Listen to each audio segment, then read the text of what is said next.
এখন তো আমাদের সামনে কুরবানি। এই কুরবানির আমলটা আমাদের নবী থেকেই শুরু হয়েছে নাকি আরো আগে থেকেই শুরু হয়েছে?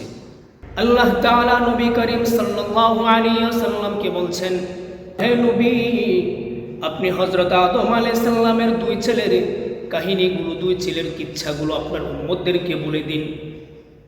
কি বলছেন?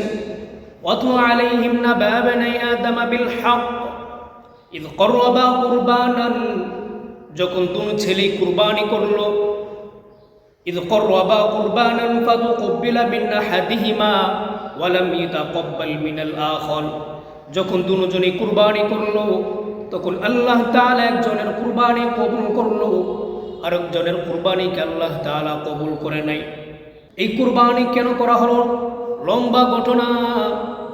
হযরত আদম আলাইহিস সালামের যুগে একই সাথে একজন ছেলে একজন মেয়ে জন্মগ্রহণ করত। আর ওই সময় হাবিল কাবিলের বেলায় যে ঘটনার জন্য কুরবানি করা হলো, সেই ঘটনাটি হলো হাবিলের সাথে যে মেয়ে জন্মগ্রহণ করলো, ওই মেয়েকে কাবিলের সাথে বিবাহ দিবে। আর কাবিলের সাথে যে মেয়ে জন্মগ্রহণ করলো, ওই মেয়েকে হাবিলের সাথে বিবাহ দিবে। তাই কাবিলের সাথে যে মেয়ে জন্মগ্রহণ করলো, ওই মেয়ে ছিল সুন্দরী, তাই নিয়ম অনুযায়ী ওই মেয়ের বিবাহ হবে হাবিলের সাথে। আর হাবিলের সাথে যে মেয়ে জন্মগ্রহণ করলো, তার বিবাহ হবে কাবিলের সাথে। আর এই বিষয়টা যখন তারা মানতে পারছিল না, তাদের মধ্যে দ্বিধাদ্বন্দ্ব সৃষ্টি হয়ে যায়, তখন আল্লাহ তাআলা কোরআনের মধ্যে বললেন, ওয়াতলু আলাইহিম নাবা বানি আদম বিল হক ইয করবা কুরবানান ফাতুকবিলা মিন আহাদিহিমা ওয়া লাম ইয়াতাকাব্বাল মিনাল আখার ক্বালা লা আকতুলান্নাক। যখন আল্লাহ তাআলা হাবিলের কুরবানিকে কবুল করলেন, তখন কাবিল বলতেছে, ক্বালা লা আকতুলান্নাক, আমি তোমাকে হত্যা করব।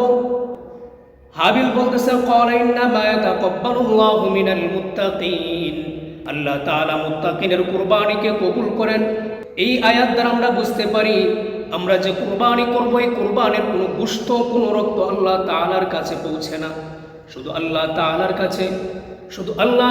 কাছে, শুধু তাকওয়া আর আপনার ইখলাসটাই পৌঁছবে।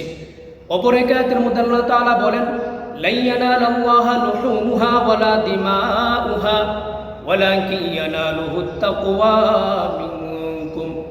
এই আয়াতের মধ্যে আল্লাহ তাআলা বলেন, লা ইয়ানালাল্লাহা লুহুমুহা ওয়ালা দিমাউহা, আমার কাছে কোনো গোশত পৌঁছে না, কোনো রক্ত পৌঁছে না। ওয়ালাকিন ইয়ানালুহুত তাকওয়া মিনকুম, বরং আমি আল্লাহ তাআলার কাছে তাকওয়া আর ইখলাসটাই পৌঁছে, আর কোনো কিছু পৌঁছে না। এই হাবিল কাবিল থেকে কুরবানির ইতিহাস শুরু হলো। এর পরবর্তীতে একদিন ইব্রাহিম আলাইহিস সালাম হযরত ইসমাঈল আলাইহিস সালামকে বলছেন, ক্বালা ইন্নী আরা ফিল মানামি আন্নী আযবাহুকা ফানজুর মাযা তারা।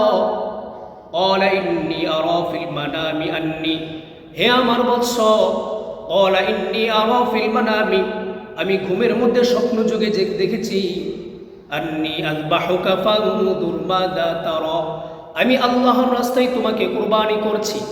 তখন ইসমাঈল আলাইহিস সালাম বললেন, ক্বালা ইয়া আবাতি ফাআল মা তু'মার, হে আমার বাবা জান, আল্লাহ তাআলা আপনাকে যে আদেশ দিয়েছেন সে আদেশ বাস্তবায়ন করুন। সাতাজিদুনি ইনশাআল্লাহু মিনাস সাবিরিন, নিশ্চয় আপনি আমাকে ধৈর্যশীলদের অন্তর্ভুক্ত পাবেন। এর পরবর্তীতে আল্লাহ তাআলা ইব্রাহিম আলাইহিস সালামের কুরবানিকে কবুল করলেন। এই কুরবানি কবুল করার পরবর্তীতে আল্লাহ তাআলা এই পশু কুরবানির বিধান জারি করে দিলেন। নবী করিম সাল্লাল্লাহু আলাইহি ওয়াসাল্লাম হাদিসের মধ্যে বলেন, যখন কোনো ব্যক্তি আল্লাহকে সন্তুষ্ট করার জন্য আল্লাহর রাস্তায় কুরবানি করে, আল্লাহকে সন্তুষ্টর জন্যই শুধু কুরবানি করে, যখন ওই পশুটাকে জমিনের মধ্যে শুয়ে দেয়, ওই পশুকে জমিনের মধ্যে শুয়ে দেওয়ার পরবর্তীতে যখন ওই পশুর গলার মধ্যে ছুরি চালানো হয়, ওই পশুর রক্তটা জমিনের মধ্যে পড়ার আগে আল্লাহ তাআলার ৭ আসমানের উপরে ওই ব্যক্তির তাকওয়াটা পৌঁছে যায়। আল্লাহ তাআলা কোরআনের উপরে আয়াতের মধ্যে বলেন, ফাইদা ওয়াজাবাত জুনুবুহা ফাকুলু মিনহা ওয়াতিমুল কানিয়া ওয়াল মুতার। এই আয়াতের মধ্যে আল্লাহ তাআলা বলেন, ফাইদা ওয়াজাবাত জুনুবুহা, তোমরা যখন কুরবানির পশুটাকে জবাই করো, ফাকুলু মিনহা, তোমরা তা থেকে ভক্ষণ করো, ওয়াতিমুল কানিয়া, এবং তোমাদের আত্মীয় স্বজনদের মধ্যে বন্টন করে দাও, ওয়াত'ইমুল কানিয়া ওয়াল মু'তার, এবং যারা অভাবগ্রস্ত রয়েছে, দরিদ্র রয়েছে, যারা তোমাদের কাছে এসে চায়, তাদেরকেও তোমরা বন্টন করে দাও। আল্লাহ তাআলা এই কুরবানিটাকে কত সুন্দর করে সাজাইলেন। মুসলমানদের মধ্যে ধনী গরিব সবাই যাতে এই ঈদের আনন্দটাকে ভাগাভাগি করতে পারে, সেই জন্য আল্লাহ তাআলা কত সুন্দর করে গোশতের বন্টন করে দিয়েছেন। এই জন্য আমরা যারা কুরবানি করব, আল্লাহ তাআলার কোরআনের এই আয়াতের অনুসরণ করব, তাহলে আল্লাহ তাআলার এই কোরআনের আয়াতের উপরও বাস্তবায়ন করা হবে। এবং আপনি দরিদ্রদেরকে দিলে তারাও খুশি হলো, এবং আত্মীয় স্বজনদেরকে দিলে তারাও খুশি হলো। আপনি কুরবানি দিলেন, আপনিও খুশি হইলেন। আল্লাহ তাআলা আপনার এই কুরবানিটাকে অতি সহজেই কবুল আর মঞ্জুর করে নেবেন।